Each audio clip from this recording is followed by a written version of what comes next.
안녕하세요. 해수의사의 수의사 이야기 최종병 수의사입니다. 병원체 소개에 이어 이번에는 국내에 어떤 병원체가 많이 존재하는지, 그리고 병원체에 대한 치료 중 항생제 선택의 중요한 요소 중 하나인 항생제성 분석 해석에 대한 예시를 하나 보여드리고자 합니다. 송화지 설사병 연구 현황은 보시면 지방자치단체 연구소에서 조사해서 논문 발표하는 경우가 있고, 소위대나 학교 교수님들이 정부 연구과제를 통해 병원체 조사를 하는 경우가 있고, 이제 농림축산검역본부, 흔히 검역본부라고 부르는 동물 질병에 관한 전반적인 연구를 다루는 단체들에서 나오는 연구 결과가 주로 있는 것 같습니다.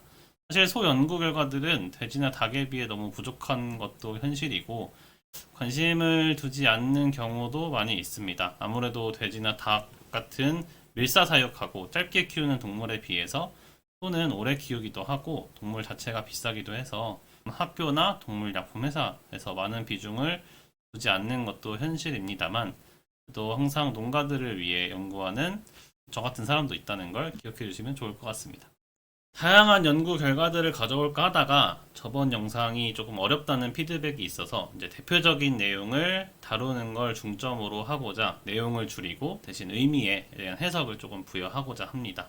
전국을 조사한 연구 결과입니다. 검역본부에서 조사한 거고, 마리수는 총 1152마리. 네, 마리수가 많아서 우리나라의 상황을 대변할 수 있는 결과라고 생각이 돼서 가져와서 해석하는 것을 보여드리고자 합니다.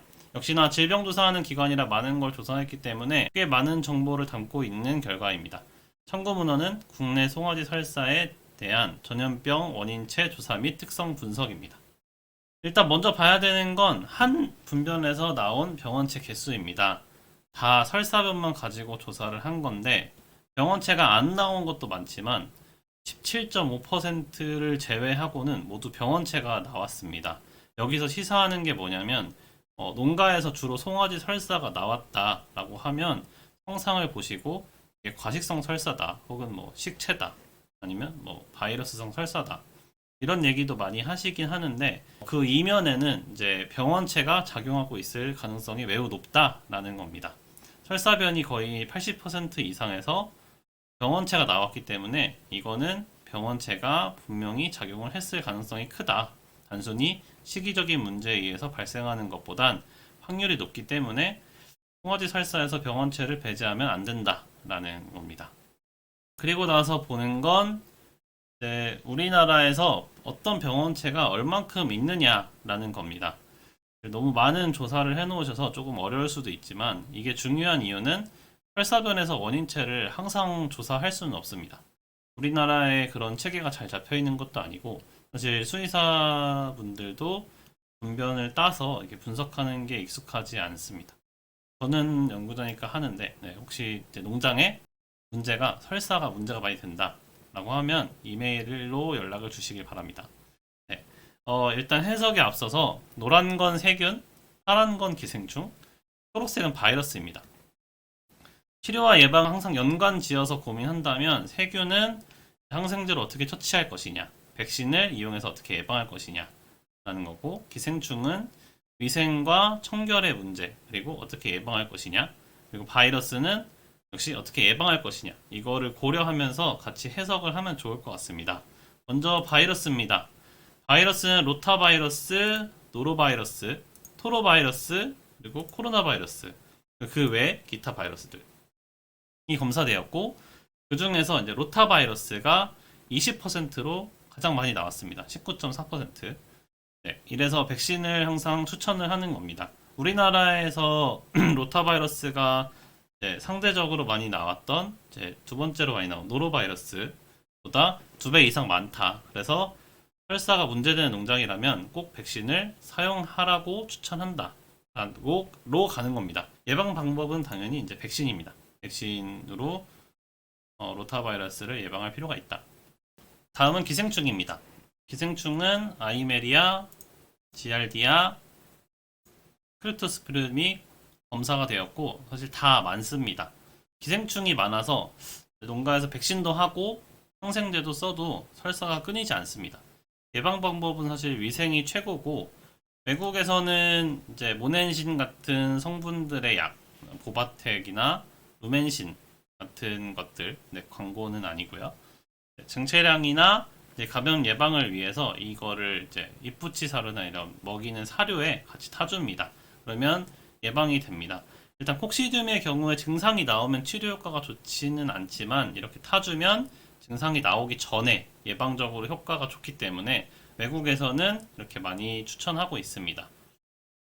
네, 세균은 클로스트리디움, 대장균, 그리고 그 외 기타. 보시면 클로스트리디움이 가장 많이 나왔고, 네, 대장균도 많이 나왔습니다. 대장균은 저번에도 말씀을 드렸지만 이제 백신과는 다르다. 백신에서 예방하는 F5나 이제 F41은 발견이 되지 않습니다. 개선이 좀 필요하죠. 이게 외국도 우리나라도 다 비슷한 상황입니다. 대장균이 들어간 백신을 쓰지 말라는 게 아니고 대장균만 들어간 백신은 쓰는 게 의미가 별로 없다라는 겁니다. 백신은 주로 대장균, 로타, 코로나 합제로 나오니까 로타 바이러스 때문이라도 쓰라고 하죠. 세균의 치료는 항생제입니다.